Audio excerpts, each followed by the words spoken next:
Hello guys, south Africa 27 வருஷம் கழிச்சு finally ICC trophy ஜெயிச்சிருக்காங்க. அதுக்கு முக்கியமான காரணம் கேப்டன் பவுமா. பவுமா எப்போ டெஸ்ட் கேப்டன்சி எடுத்தாரோ அப்பையிலேருந்து ஒரு டெஸ்ட் கூட தோத்ததே கிடையாது. அந்த ரெக்கார்டு வேர்ல்டு டெஸ்ட் சாம்பியன்ஷிப் ஃபைனலையும் நின்று பேசியிருக்கு. அதுவும் ஆஸ்திரேலியாவுக்கு அகெயின்ஸ்டாக ஜெயிக்கிறதுலாம் அவ்வளோ ஈஸியான ஒரு விஷயம்லாம் கிடையாது. அதே பவுமா கேப்டன்சியில் சவுத் ஆஃப்ரிக்கா செஞ்சு முடிச்சிருக்குன்னா, பவுமா அங்கே எவ்வளோ பெரிய கேப்டன்றதை ப்ரூவ் பண்ணியிருக்காருன்றது எந்த மாற்றமும் கிடையாது. பவுமா பவுமா பவுமா அவர் சவுத் ஆஃப்ரிக்கா ஃபேன்ஸுக்காக இருக்கட்டும், சவுத் ஆஃப்ரிக்கா டீமுக்காக இருக்கட்டும், ஒரு க்ளோரியை எடுத்துகிட்டு கொடுத்துருக்காரு. 27 வருஷம் கனவுங்க, அது சும்மா இல்லை. 1998 சாம்பியன்ஸ் ட்ராஃபி ஜெயிச்சாங்க. அதுக்கப்புறம் ஒரு ஐசிசி ட்ராஃபி கூட ஜெயிக்க முடியும் சவுத் ஆஃப்ரிக்காவில்.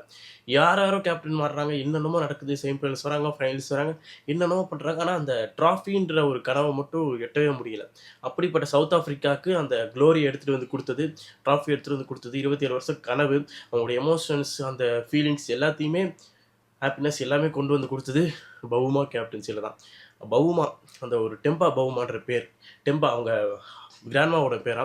அந்த டெம்பான்றது ஹோப், அந்த ஹோப் பவுமா, அந்த ஹோப்புன்றது பவுமா கிட்டே இருக்குது.